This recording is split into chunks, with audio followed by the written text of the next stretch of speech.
They laughed when she showed up at the edge of town, clutching a ring of old brass keys and a letter with her name on it. To them, the hangar was nothing but a graveyard of rust, forgotten metal, peeling paint, and memories buried in dust. "What's she gonna do with that dump?" someone muttered. "She's just a girl with a wrench."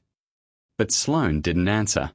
She just looked at the giant padlock hanging on the doors, her father's name still faintly carved above it, and turned the first key. The heavy doors groaned open like they were waking from a long sleep. The smell hit her first: oil, wood, and time. Sunlight pushed through the cracks, cutting thin lines across the floor. Inside, shadows swallowed everything except the glint of metal in the corner. For a moment, she stood still, her breath caught between fear and curiosity. This place had belonged to her father, a man who fixed planes, kept secrets, and fought in a war he never talked about. Now, it was hers. Sloane had spent her life under cars and engines, learning from men who never thought she belonged in a garage. But this hangar felt different. It was quiet, almost too quiet, as if holding its breath.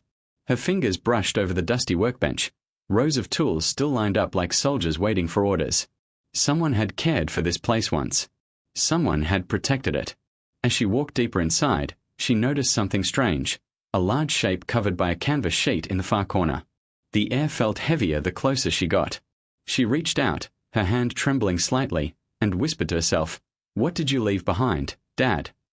Then, she pulled the cover halfway back, and froze. Dust rose into the air as the canvas fell, and Sloane froze. Beneath it sat what looked like the frame of an old military aircraft, stripped down, patched with rust, but unmistakably strong. Its silver body, though dull, caught the light like it still remembered the sky. The wings were folded, the propeller jammed in place, but every inch of it screamed history. Her heart pounded. She ran a hand along the cold metal, feeling the grooves of welded seams and the faint scratches that spelled something, a name, half buried under dirt. She whispered it aloud. Liberty Wing. The name sent a chill down her spine. She had heard that phrase before. Her father used to mention it when she was a kid, always in the quiet hours of the night, his voice low and distant. "One day," he'd say, "you'll understand what Liberty Wing really means." Back then, she thought it was a bedtime story, something poetic about freedom and flight. But now, standing in that dusty hangar, it felt like a code, a message waiting to be unlocked. The deeper she explored, the more questions surfaced. There were stacks of boxes labeled with military tags, spare parts, manuals, oil cans, even faded flight logs wrapped in twine. On the workbench, she found her father's handwriting scrawled across torn notebook pages. One note read, "Asterisk, if something happens to me, the hangar will tell her everything." Asterisk Sloane's pulse quickened. The hangar wasn't just storage, it was a message from the past. Outside, the world kept mocking her. The mechanic shop across the road, run by 3 men who'd laughed the day she moved in, would shout over, "Hey, hangar girl. Found any ghosts yet? Or bet you'll be back to changing tires in a week." She ignored them.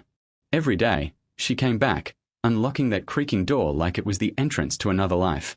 She spent nights cleaning the space, brushing decades of dust off the work tables and replacing old bulbs one by one until the entire hangar glowed with warm light. The walls were lined with her father's old photographs, black and white snapshots of aircraft lined up under the sun, men in uniforms posing proudly beside them. But there was one picture that caught her attention: her father, much younger, standing beside a man she didn't recognize. The stranger had a pilot's jacket and a medal pinned to his chest. On the back of the photo, written in her father's hand, were 3 words: asterisk, he kept the promise. Asterisk, she turned it over and stared at the image, her mind racing. Who was he? What promise? The next morning, Sloane decided to dig deeper. She searched the office space attached to the hangar, an old desk covered in oil stains, drawers jammed with papers, and a rusty filing cabinet locked tight. It took her nearly an hour to force it open, and when she did, the drawer slid out with a screech. Inside were sealed envelopes, flight maps, and a folded American flag. Tucked beneath it all, she found another note addressed to her in her father's familiar handwriting. Her hands trembled as she unfolded it. The paper was yellowed, the ink slightly faded, but the words were clear. Asterisk, if you're reading this, it means I'm gone. What's in this hangar isn't junk. It's a legacy that began long before you were born. I was part of a project that never made the papers, something built by men who believed in freedom more than fame. We called her Liberty Wing. We promised she would fly again. If you're willing, that promise is yours now. Asterisk, she stared at the letter, her heart thudding against her ribs. A hidden project? A secret promise? None of it made sense, yet somehow it did. Her father had always been quiet about his service. She'd asked before, and he'd always smile and say, "Some things are better shown than told." Maybe this was what he meant. That night, Sloane sat inside the hangar long after sunset. The place was quiet except for the hum of a single light bulb and the sound of her heartbeat. She ran her hand along the aircraft again, feeling the cool metal beneath her fingers. The silence wasn't empty anymore. It was filled with her father's presence, his voice echoing in every creak of the beams and every ring of the tools left behind. She whispered softly, "You wanted me to finish what you started, didn't you?" As if answering, a draft of wind slipped through a crack in the roof, brushing past her shoulder and across the old blueprints pinned to the wall. The papers fluttered, one corner lifting to reveal a blueprint she hadn't noticed before, a detailed drawing of the aircraft's engine layout, complete with annotations in her father's handwriting. She stood up, pulling it free and pinning it under the light. The writing was clear now. Asterisk, prototype engine. Test once Liberty Wing is restored. Asterisk, her breath caught. This wasn't just a relic. It was a secret waiting to come alive. Somewhere deep inside, a spark ignited. For the first time, Sloane didn't just see herself as the daughter of a veteran or a mechanic trying to prove herself. She saw herself as the next link in a story that began long before she was born, and she knew one thing for sure, she wasn't done yet. The next few days became a blur of movement and memory. Sloane barely slept. Each morning she woke before dawn, coffee in hand, her boots echoing through the hangar before the sun even touched the horizon. She couldn't shake the letter's words from her mind. Asterisk, we promised she would fly again. Asterisk, the more she read them, the more they felt like a challenge. Not just from her father, but from history itself. She started with the basics. Every bolt, every joint, every panel of the old aircraft had to be examined. The wings were corroded, the landing gear stuck, and the control panel was a mess of disconnected wires. Most people would have walked away, written it off as a lost cause. But Sloane wasn't most people. Her father used to say she had mechanic stubbornness, the kind of determination that didn't know when to quit. Day after day, she sanded, welded, and rebuilt. The metallic smell of oil and heat became the rhythm of her life. Sometimes she caught herself humming the same tune her father used to whistle when he worked, and that small sound would make her stop, breathe, and smile. It was like he was there, not in spirit, but in muscle memory, in the way her hands moved without thinking. Outside, people still talked. Word had spread that she was trying to bring a plane back from the grave. Some said she was wasting her time. Others said she was just trying to chase her father's ghost. Once, when she drove into town for parts, she overheard a man at the counter say, "She'll burn out before that thing even turns over." She didn't argue. She just smiled, paid for her supplies, and went back to the hangar. What no one knew was that the project wasn't ordinary. The blueprints she found weren't standard military design. They contained components that didn't belong to any aircraft she could identify. Experimental engine mounts, reinforced alloys, and an electrical configuration that seemed decades ahead of its time. The deeper she studied, the more she realized this wasn't just a plane. It was a secret, something her father and his team had hidden away for a reason. One afternoon, while cleaning the cockpit, she noticed something odd.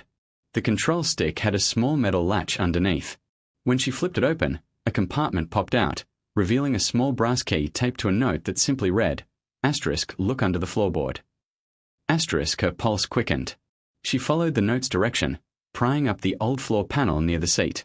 Beneath it was a narrow compartment, sealed shut.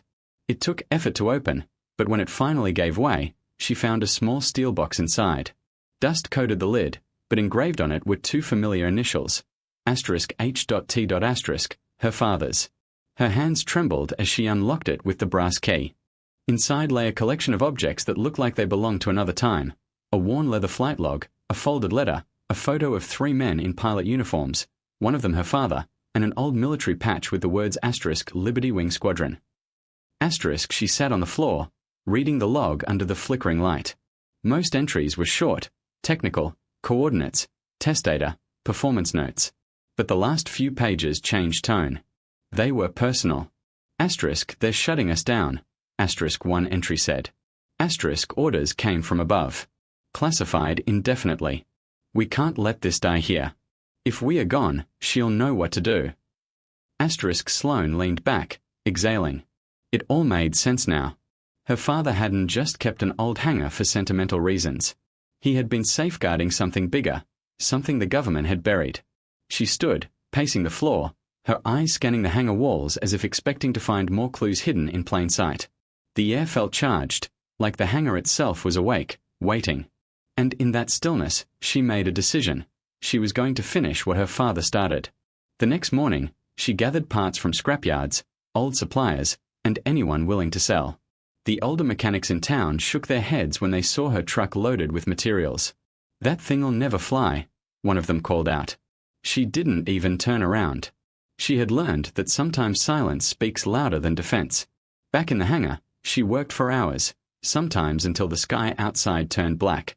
Her hands were blistered, her hair tied up and messy, her face smudged with grease, but she didn't stop. She followed every note, every measurement, and every marking her father had left behind. Slowly, the plane began to look whole again.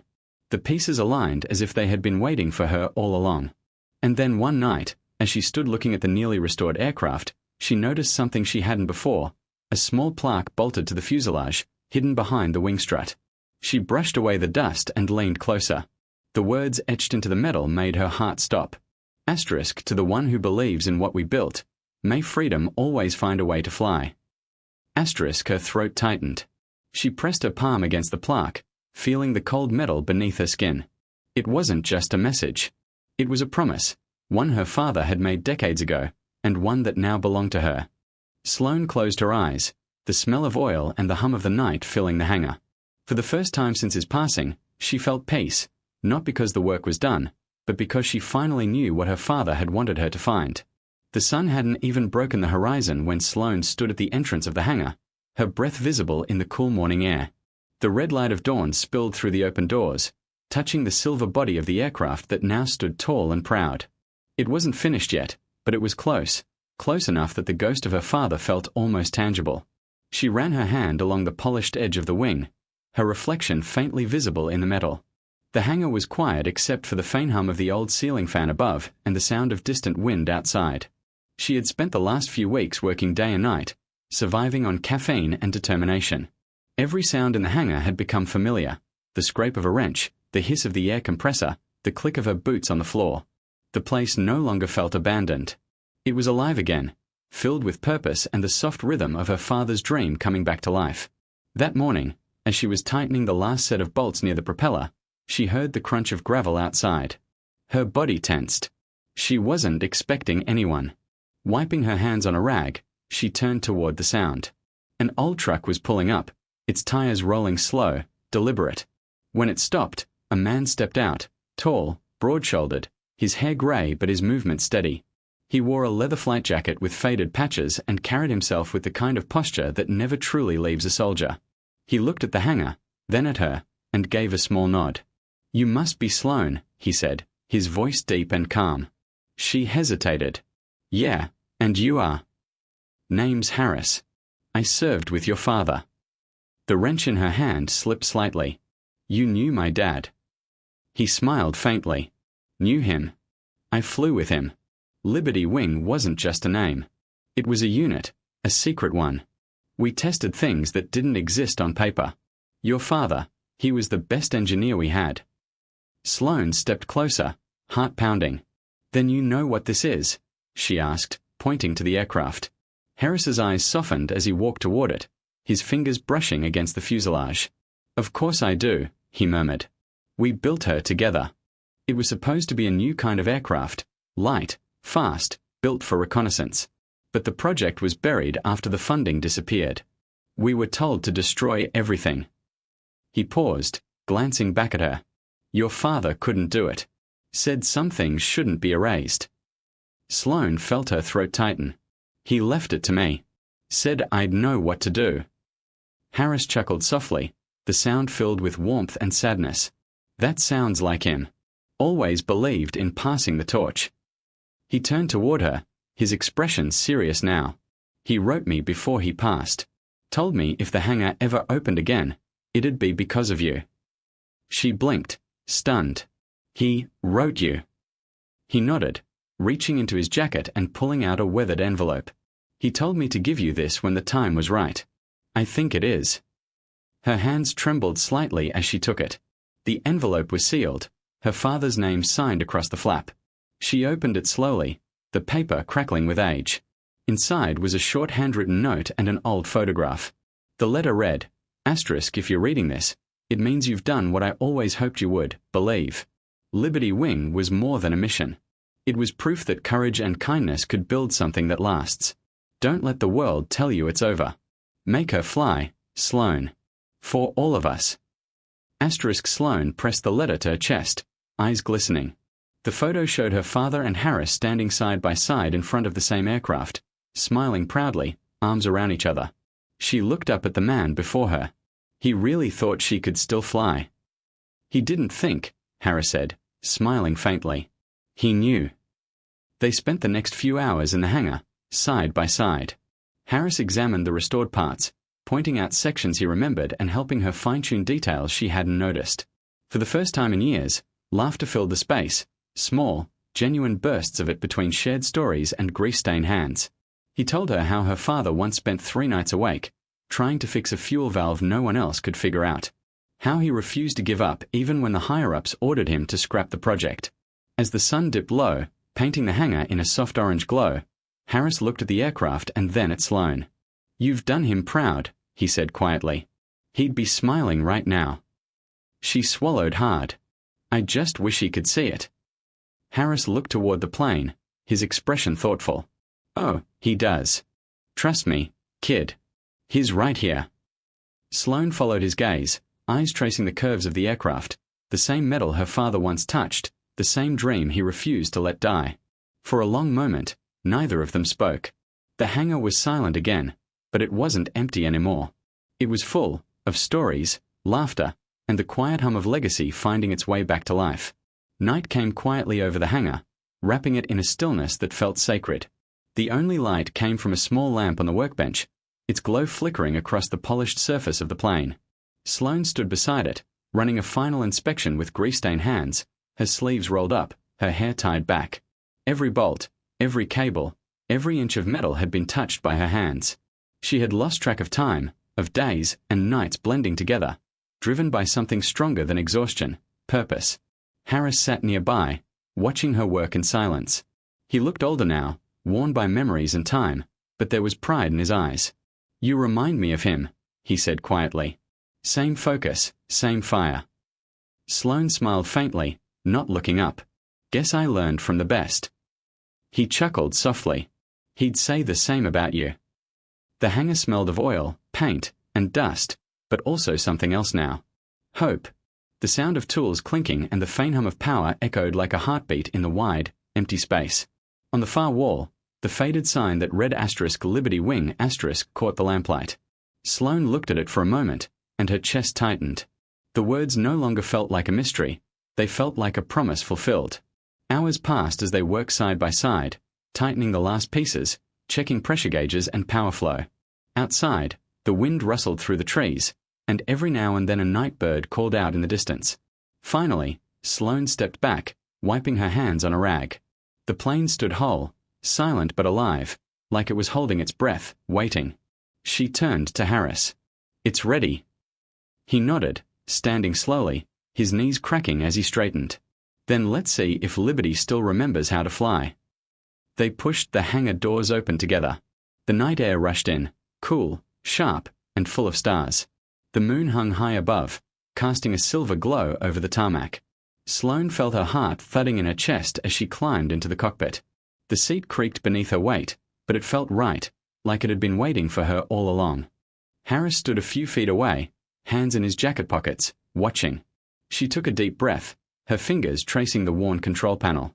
Everything her father had built, everything he had left behind, led to this moment. She turned the key. The first attempt failed. The engine coughed, sputtered, and fell silent. She tried again. This time, a deep rumble echoed through the hangar, shaking dust from the rafters. The propeller twitched, hesitated, then began to spin. The sound grew louder, a rough growl turning into a roar. Harris laughed under his breath, his eyes shining. "That's her," he whispered. Sloane's lips curved into a trembling smile as the vibrations ran through her hands. The dashboard lights flickered on one by one, and the gauges steadied. The Liberty Wing was alive again. For a moment, she didn't move. She just sat there, listening to the engine hum, the same sound her father must have heard decades ago. Her eyes burned, but she blinked back the tears. She wasn't sad. She was proud. Through the open hangar doors, the wind carried the faint scent of rain and pine. Harris walked closer, raising his voice over the sound. He'd be proud, Sloane. You did what none of us could. You brought her home. She nodded, gripping the controls tighter. He didn't want her buried. He wanted her to fly. Harris gave a small salute, his eyes glistening. Then fly her. The words hit her like a spark. She eased the throttle, the propeller spinning faster, the plane trembling like it was ready to break free. The wheels rolled forward, slow at first, then faster. The ground beneath her blurred as the wind whipped past the cockpit.